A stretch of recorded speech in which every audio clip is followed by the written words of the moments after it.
as I do with all my phone reviews, I want to begin this with a disclaimer. I use this device as my daily driver for 5.5 days, so it give me plenty of time to get to know it and learn it, and then for another 2.5 days using it in conjunction with another phone. So I really feel I got a chance to know what it can do and what it can't do. So before I get into all the specs and everything the phone's got under the hood, let's talk first about call quality. This is coming to all 4 major US carriers. I did test it in Southern California on AT&T, and call quality was outstanding. It seems to be the case with almost all phones now. I experienced 1 drop call during my time with the device, but that could have been the area I was at. Everything worked very well. Call quality was pretty loud, as was speakerphone. Let's start with the mission here about the Moto X. It's not your typical flagship phone. You're not looking at a Snapdragon 800 or Exynos octa-core chip or anything. You're looking at a pretty standard dual-core phone. Look at it just from the outside on the specs, you might be very underwhelmed. Motorola has made this not about the specs at all, about the experience, and you can say it's a lot of sort of the Apple approach. It's not about what the phone's got under the hood, it's how well it works for you. So the big ways of doing that first is with customization.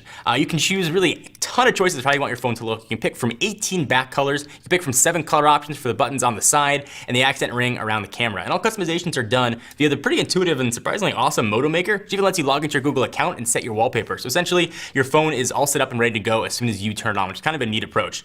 The phone works very, very well, and I'll talk about that when I get to the hardware, but the experience was pretty incredible and really exceeded my expectations. So let's jump into the hardware. First, the phone feels premium. It doesn't have sort of the flashy metal back like the HTC One, but it's got the heft of the Nexus 4, and it feels really, really top quality. I give Motorola a lot of credit. It's sort of a soft touch back. It's got some plasticky parts, but you really feel like you're using a top tier device.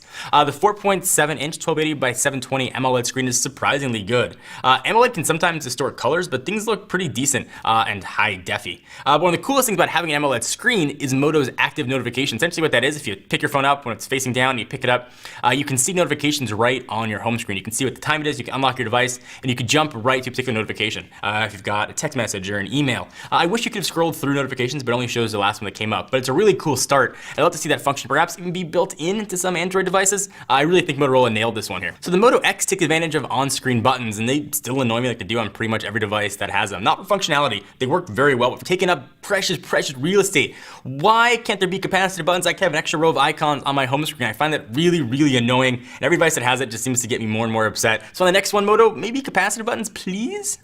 Let's jump into software next. So I found it really interesting that Motorola didn't get special treatment from Google. The X ships with Android 4.2.2, not even the latest version of Jelly Bean 4.3. So I like what Motorola's done here. They focused a lot on the experience, not throwing everything they could at it. It's mostly stock Android with really, really good tweaks. One of the coolest things is Google Voice. It's always listening. You have to train it with your voice using your OK Google Now, and it works very well and only with your voice. I'll give you a demonstration here. So the phone's off.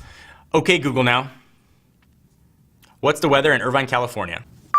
It's 76 degrees and partly cloudy in Irvine. And there it goes. And if somebody else comes up and tries to mess with your phone, Okay, Google Now, change my language to Chinese. it's not going to work. And I just launched it right there. It really is tuned right to your voice. So I give them a lot of credit. It worked and recognized in very crowded meeting spaces. Motorola did a really, really awesome job. I would love for that feature to make its way into just regular Android, so every device can take advantage of it. It's pretty awesomeness. It's also got a really cool feature too. It's an app that you might not even notice. You might just think it's bloatware, but it's called Moto Assist, and it is beyond awesome. Especially when you are in the car. Texting and driving is one of the worst things you can do. It kills tons of people, it injures lots more. You just shouldn't be doing it. When you're in your car though, if you turn this on, essentially what you get is it'll read your text messages out loud, it'll continue playing music. It makes life a lot easier. It's got other functionalities as well. If you're in a meeting, it'll mute it. If you want to go to bed, it'll turn everything off for you. Just a really cool features that Motorola's done a very awesome job on. We first kind of saw that with previous Motorola devices, and they really fine-tuned it with the Moto X. So other cool software features, obviously you can launch the camera with the camera button, but that's so last year. What if you want to launch a camera but another way? You can do that by twisting your wrist like you're turning a screwdriver. So there's a simple that will give you some haptic vibration, and the camera will launch up. The UI is pretty super simple. That's the way Moto wants it. So talking about the camera, let's jump right into that. It's got a 10 megapixel clear pixel sensor on the back. Motorola's saying they've added a 4th clear pixel to let in 75% more light than other phones. Pictures look pretty good, but in low light, they have a ton of artifacting. If you want to know more about the pictures, what it looks like, check out the full review on technobuffalo.com. We've got a ton of images up there that might help you decide whether or not you want to pick this up based on camera performance alone. And talking about performance, it's actually pretty good. Some of you guys want to know what their quadrant score was. It's not going to blow anyone away. But it was a score of 8,981. But don't let that fool you. This thing performed as well as any quad-core device. It loaded up apps super quick, loaded up games really fast. It scrolled through web pages without a hold up. I never had to worry or do any sort of management with processor or any sort of RAM. It's got 2 gigs in there. there. Everything here was really, really fast. If I picked up this phone and someone told me it had a quad-core chip, I wouldn't even bat an eyelash. It worked very, very, very well.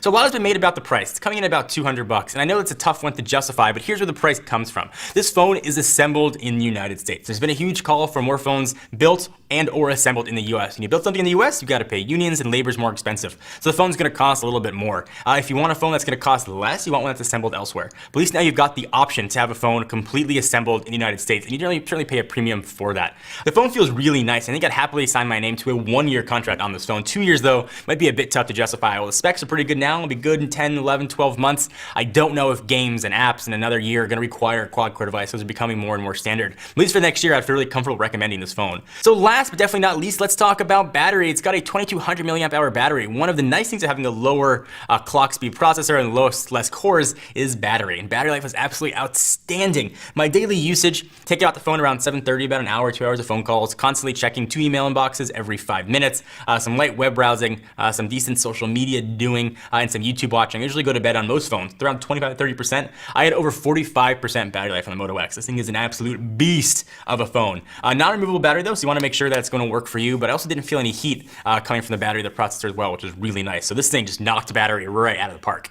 So what's the final score on the Moto X? If you can guess, it's a pretty good one. Final score of 8.5. I would have preferred a higher definition screen, but I can understand why it's not in here. I would have liked to have not had those capacitor buttons, which really, really just annoyed me. But there's nothing wrong with this phone at all. I can't say don't get this phone because of X. Really, I can say get this phone because of a myriad of reasons. It works well. If you like to customize your phone, it's going to be a great device for you. You know who you are. If you're the kind of person that needs the latest and greatest specs, this is clearly not the phone for you to pick. But if you're the kind of person that just wants end user experience to work well, work cleanly, and work smoothly, you just want your phone to work right out of the box, this is going to be a great choice for you. Thank you guys for watching. Hope you enjoyed. I'd love to hear your thoughts on the Moto X. Leave them in the comments right down below. Please give the video a thumbs up. We most definitely appreciate it. I am John Rettinger from Techno Buffalo. I'll see you in the next video. What's up everyone, John here. Thank you for watching the video. If you enjoyed it, I certainly hope you did. Click on the subscribe button right under me in my pants region to get tons more tech videos from Techno Buffalo. We've got awesome unboxings, comparisons, reviews, recaps, and everything else you can think of in the tech world right here on the channel. Join the herd today. If you want to check out some more content, just click right over this way to see some other recent videos. See you guys next time.